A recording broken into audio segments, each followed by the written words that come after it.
Tem um nome, Geoffrey Chaucer, e tem um título, O Pai da Literatura Inglesa. Mas o que isso quer dizer de verdade?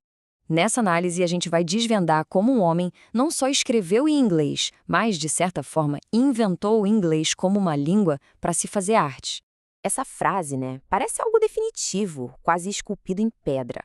É assim que Chaucer é apresentado por aí. Uma afirmação forte que resume um legado inteiro. Mas, vamos ser sinceros, a gente quase nunca para pensar no que está por trás disso. E aqui tá o pulo do gato. Por quê? Numa história tão longa e cheia de gente boa como a da língua inglesa, por que um cara só leva um título desses tão grandioso? O que ele fez de tão revolucionário para ser considerado o pai de tudo? É isso que a gente vai descobrir agora. Ok, vamos mergulhar de cabeça nisso. Para entender a figura, primeiro a gente precisa decifrar o título. O que significa, afinal, ser o pai da literatura inglesa? A questão toda é a seguinte: esse título não é só um elogio, sabe? É quase uma descrição de cargo. Significa que alguém pegou uma língua que não era vista como séria para a arte e simplesmente a transformou. Deu status, provou que ela tinha valor e basicamente abriu a porteira para todo mundo que veio depois. Tá, mas como ele conseguiu essa façanha? A resposta está bem no centro da genialidade dele. A arma que o Chaucer escolheu para essa batalha não foi a espada, não, foi a própria língua. A gente precisa fazer uma viagem no tempo. Pensa na Inglaterra do século XIV.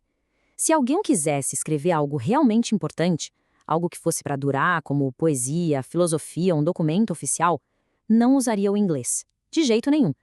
O inglês era a língua da rua, do comércio, do dia a dia. Então, de um lado, tinha o latim e o francês. Eram as línguas do poder, da igreja, da nobreza. A literatura séria era feita nelas. Do outro lado, a escolha do Chaucer, o inglês, a língua do povo. Foi uma decisão radical, quase um ato de rebeldia artística. E ao fazer essa escolha, Chaucer fez algo extraordinário. Ele argumentou, com a sua própria obra, que as histórias, as emoções e as bagunças da vida cotidiana, na língua em que as pessoas viviam, eram dignas da arte mais refinada. Ele deu à língua do povo um lugar de honra na literatura.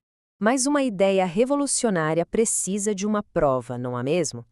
E para o Chaucer, essa prova foi a sua obra-prima imortal, Os Contos de Cantuária.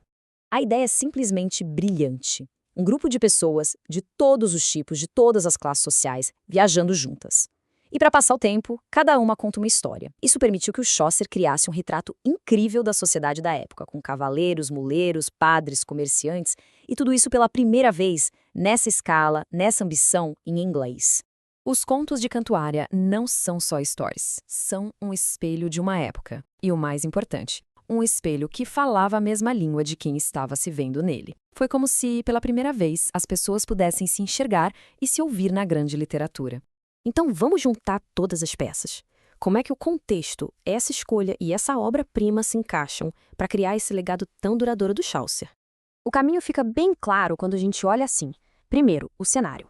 Um mundo onde o inglês não era uma língua literária. Segundo, a inovação. A escolha ousada do Chaucer de escrever na língua do povo. Terceiro, a prova. Uma obra-prima que mostrou para todo mundo o poder do inglês. E por fim, o legado. O título de pai, um reconhecimento de que foi ele quem deu o pontapé inicial. E com isso, a gente volta para o começo. Quando vemos essa frase agora, ela não é mais só um rótulo, é o resumo de uma revolução. Cada palavra aí carrega o peso de uma escolha corajosa, de uma obra monumental e da fundação de uma tradição que está viva até hoje. E isso tudo deixa uma pergunta para a gente pensar. Esse trabalho de moldar uma língua nunca para. Assim como Chaucer pegou a língua falada da sua época e a elevou à arte, que vozes de hoje, talvez vozes que a gente nem dá muita bola, estão definindo como as nossas histórias serão contadas no futuro? Fica aí a reflexão.